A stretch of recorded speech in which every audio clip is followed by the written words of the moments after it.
moment. C'est plate qu'on entende toujours les mêmes parler à la télé. Donc, on est là pour dire aux gens, on existe, on veut un autre narratif.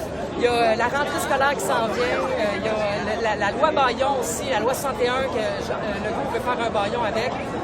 On est vraiment mobilisés pour pas que ça arrive. C'est quoi le réveil? C'est quoi les contournements qui existent pour aller chercher cette vérité dont vous parlez? Bien, il y a plein d'études scientifiques qui sont là, OK?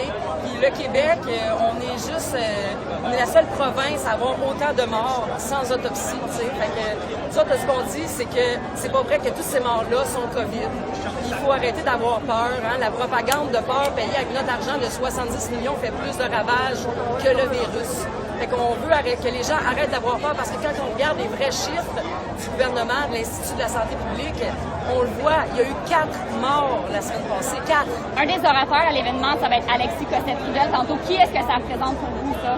Alexis, premièrement, il est en plein déménagement, fait qu'il ne sera pas en tant qu'orateur. Si vous regardez la liste sur l'événement, il n'est pas là.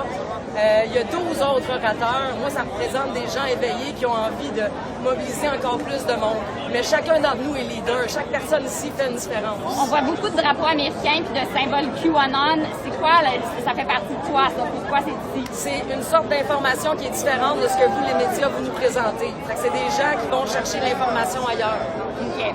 Et la Fondation pour la défense des droits et des libertés du peuple, qu'est-ce que vous en faites partie aussi? Oui, je suis sur le conseil administratif avec Stéphane Blais et Daniel Saint-Hilaire. Et votre mandat, votre but, qu'est-ce que vous souhaitez faire? Bien, moi, je gère les réseaux sociaux, je gère les communications. Ce que je souhaite, c'est que les médias arrêtent de faire peur à la population, qui nous montrent les vrais chiffres. Hein? Parce qu'on arrête de parler des cas devant un char blindé de police, que la Guilbeault essaie de nous faire peur. Ça suffit, la propagande de peur. Il n'y en a plus de pandémie, il n'y en a plus de virus. On est tous en santé ici. Ça fait plusieurs fois qu'on se rassemble. Derrière toi, le virus. Oui, il est là, le virus. Fait que, et puis il fait pas bien peur. Fait que l'idée, c'est vraiment d'arrêter de lancer un message de propagande de peur. La Fondation a prélevé $1 demi-million de dons citoyens. Où va cet argent?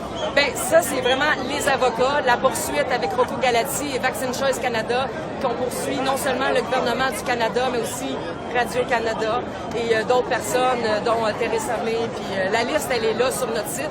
Ça coûte cher des avocats, puis on est en train de travailler sur des injonctions aussi. On se mobilise pour les travailleurs qui sont obligés de porter un masque pendant qu'ils sont en train de travailler. Il y en a même d'un tour à 22 étages, porter un masque, c'est quoi le rapport, tu sais? Mais la poursuite au Québec, M. Guy Bertrand s'est décidé, qu'est-ce qui se passe avec cet argent-là? Il y a eu un mini-scandale il y a quelques jours. Le mini-scandale créé par des gens qui ne sont pas renseignés parce que Guy Bertrand, oui, il a quitté le navire, ça ne veut pas dire qu'on ne va pas de l'avant. Puis le 125 000 $ qui a été servi pour payer Guy Bertrand a servi surtout à repousser la loi 61 de 4